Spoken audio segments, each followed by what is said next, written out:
And so it starts as a traffic stop. Walk up to the window. He's training, so he goes up to the driver's side. And I won't get into the whole training component. There's some things like breaking contact and stuff that I wouldn't have wanted him to do. Yeah.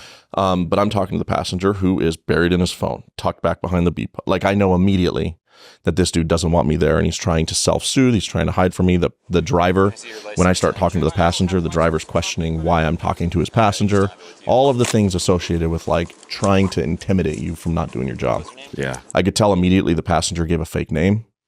When he gave his name to my partner who was training, I've done it enough to know that the words that came out of his mouth were bullshit. He lied immediately. But you don't confront that behavior in the car, right? I don't go, you just lied, right? You want him to think that you're buying off on their bullshit till you can stack the deck and get it figured out. You got an ID on you, man? So he goes back to the car, which is where I'm talking about, like, I don't break contact. At that point, we should have just called for more units, start getting people out of the car, right? But he breaks contact. I keep talking to the driver. Or to the passenger. And at some point in there, and if you watch the video, at some point in there, he rolls the window up on me, starts demanding a sergeant. That's that intimidation stuff. So I ask him to step out of the car, and then he talks to the driver, and he says something to him. And what I found out later is he was telling him, "Hey, take off, drive away, run." And the driver's like, "I'm not running. I don't want any part of that." So then the driver tells him, "I'm going to get out of the car. You can do whatever the fuck you want to do." So the driver bails out of the car, and when he does that, I don't know what he's doing, but he jumps out of the car and starts moving back towards my partner who's in the car, in the police car. So I immediately pulled my gun and started to meet him, right? I was going to come back and meet him there. Like, I don't know what he's doing because I lost sight of him. And as I come around the back side, I start confronting him, and he says, "I don't want anything to do with this," right? He's hands up. I don't want anything to do with it. And then I see the passenger and he's like 350-pound dude, start trying to climb into the driver's seat. So this is where...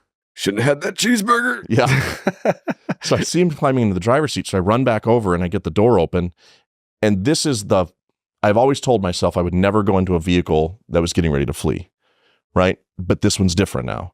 This isn't the driver of the vehicle trying to flee. This isn't me jumping through the driver window on a car that's fleeing. This is the passenger. So it's that Jack Russell instinct to like go after him. So I reach in and I'm trying to pull him backwards because I know what he's trying to do. Yeah. I'm trying to pull him. But I can't. You're not going to win that battle. 350 pounds. He's got leverage. He's pulling. I'm trying to pull back. And before I know it, he ends up in the driver's seat of the car. And as he gets into the driver's seat of the car, he starts trying to put it in drive. And then I realized I'm fucked. Like at that point, I knew you're in the passenger seat now. I am completely in the car now at this point. Like now I am up on my knees, one foot on like the floorboard, and then my left knee up on there. And I realized afterwards that I don't know how I did it, but I had flashlight in my left hand and I pulled my gun with my right hand, and I'm doing all of this with a flashlight and a gun still.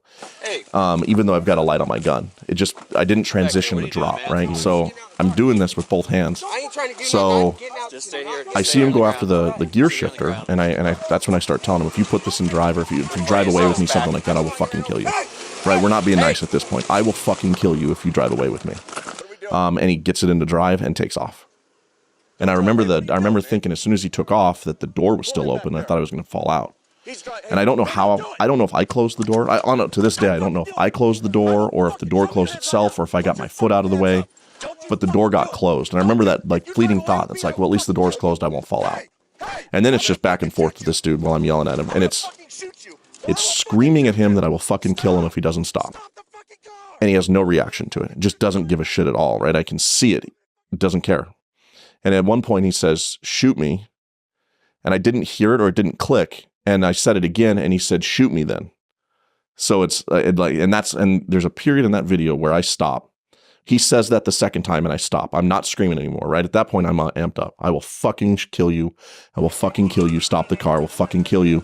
And he said that and it clicked immediately. I was like, I'm fucking dead. Like, I'm dead. There's no way I get out of this. What is it that you thought he was going to do?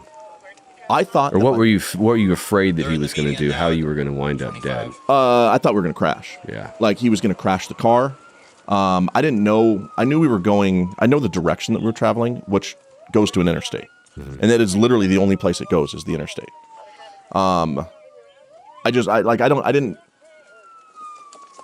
I knew that I was going to get killed. I just didn't, I knew we were going to crash, or I just knew I was fucked. That's the only way I can think about it is I'm fucked. I wanted to shoot him into the chest.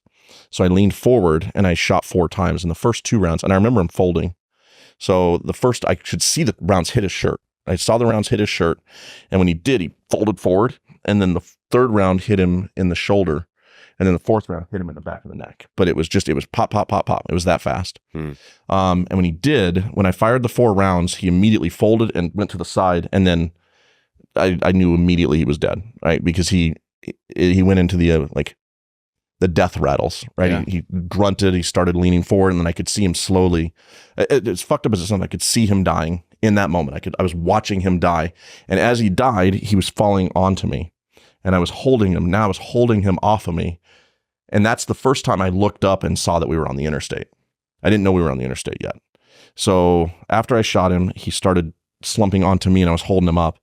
And I saw that we were on the interstate and I reached over and I took the steering wheel and I pushed it to the left. And we were probably going 20 or 30 miles an hour at this point.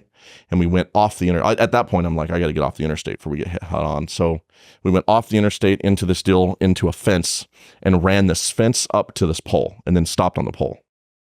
And that's when I got on the radio and started yelling shots fired and where I was at. And then in that split second, I knew I'd shot him. So I was requesting EMS, which again, like the morbid side of me is I don't give a shit about this dude.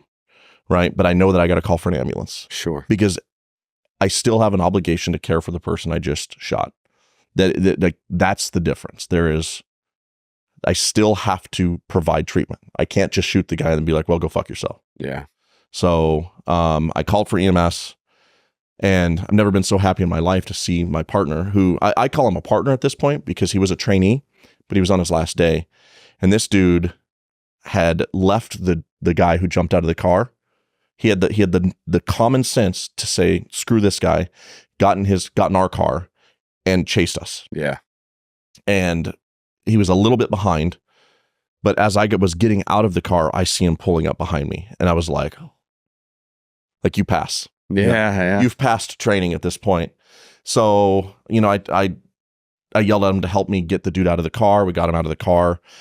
This is morbid too, but he was dressed when all this happened. But in the process of trying to pull this 350-pound fat dude out of the car, we stripped him on accident. Like when we were pulling on clothes, he ended up with no shirt on, his pants were down.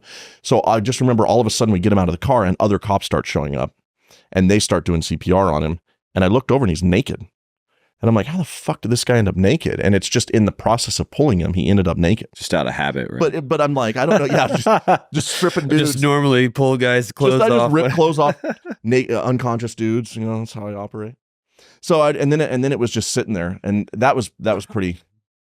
That one was a little different because then I was sitting there watching all of this go down. So like, cop shows up, more cops show up, sergeant shows up, ambulance shows up, fire truck shows up. They're working him. And I'm still just sitting there leaning against the hood. And I remember, I wish they hadn't released it, but my department released like 5 minutes or something like that after the shooting of me sitting there. And I don't like that because that's a pretty dangerous moment, I think, for a cop, because your adrenaline's pumping and you're just wanting to, like anybody who will listen, you're wanting to kind of talk to. Sure. Organize your thoughts. Right. Organize my thoughts. Maybe, at least process it with someone else that might understand. Right. Right. And what I don't like about that. But that goes into court. There's a body camera on. Yeah. Okay. So they released that. And my chief, don't always agree with him, but he did have that conversation with me and say, I'm going to release this. What was his justification for releasing? Transparency. 5 minutes after? They wanted to show the human side of that incident. Because I think if you watch the video, if you listen to me for the 5 minutes after the shooting, there is a human there, right? Like you can tell that I'm talking about it and I'm amped up and then I'm like, he wouldn't fucking stop the car. There's a human component to that, right? I'm amped up. You can hear me breathing hard, trying to bring myself back down. So there's a human side of it. I see both sides. Showing that to the general public acknowledges the human side of what just happened. Yeah. But for me, that was a pretty personal thing to release. So I think I understand both sides of that too. I can see both sides. That's a very personal moment for you to deal with and manage. But if you did it in a positive way, in a very real way, it could have great value with public relations. Like, because right now, half the world's on standby to crucify any officer that ever uses lethal force. And so if you can demonstrate like, hey, these guys are people too. They're not wanting to run out and murder people, but that is part of the job sometimes where they do have to defend their lives with lethal force, and it does have an effect.